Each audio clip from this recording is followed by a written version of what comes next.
until the end of the season. But the intention internally is not to pay 70 million euros for a fullback in general. Hey guys, welcome back on the channel. Fabrizio Romano here, as always, to keep you posted on the transfer market. And today, guys, we touch on Manchester United striker priority, David De Gea situation, Matheus Nunes, keep an eye on the Wolves midfielder, and also João Cancelo. What's going on for his future? Let's jump into it together.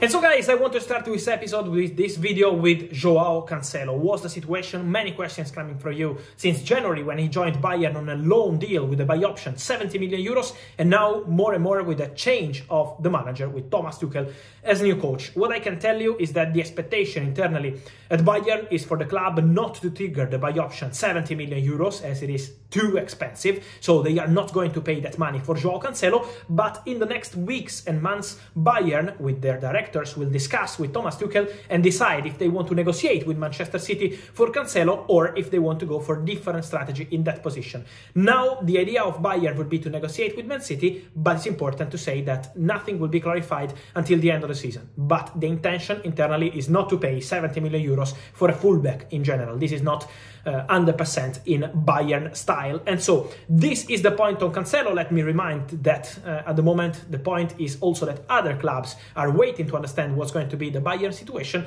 including Barcelona. They have excellent relationship with the agent of the player, Jorge Mendes, and they appreciate Cancelo. But for Barca, it will depend on the financial fair play. But for sure, he's a player they are monitoring, and they had meetings with Mendes about that. Speaking about talented Portuguese players, Matheus Nunes, let me mention what I already said in November, in October, and also in the last few months. Liverpool remain keen on Matheus Nunes. He's a player they appreciate. They already discussed Matheus Nunes as a target before he moved to Wolves, so it's something that they already discussed before the Premier League move, and he remains a player in the list at Liverpool. We know there is Jude Bellingham, we know there is Mason Mount, many names for Liverpool midfield. I would include always also Matheus Nunes because he remains a player appreciated by Liverpool. So remember about that. And then Manchester United, for David De Gea, exactly what I told you at the beginning of the month. De Gea wants to stay, Man United want to keep De Gea, Erik ten Hag is happy with him, also because of the budget. It would be important to keep De Gea as goalkeeper, not to spend big money on a goalkeeper now. But what is really important to say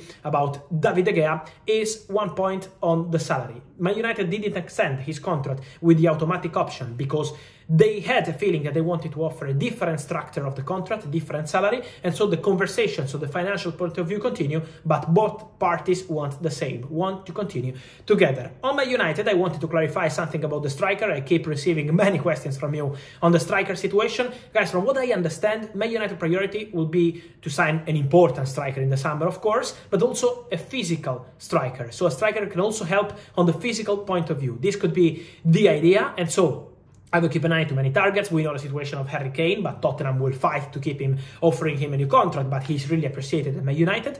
And Victor Osimhen. These two strikers are the perfect kind of striker for Man United, also physical. This is why other options at the moment are not that close to Manchester United idea, but it's way too early to know who's going to be the new striker because it depends on the budget. And for the budget, it's really important to understand who's going to be the owner of Manchester United in the summer. And so guys, let me know your thoughts on these Man United strategies, on David De Gea, on Matheus Nunes for Liverpool, and on João Cancelo situation. Where do you see their future? I wait for your comments here as always. Remember to like this video, turn on the notification bell, subscribe to the channel. See you soon. With Fabrizio. Ciao.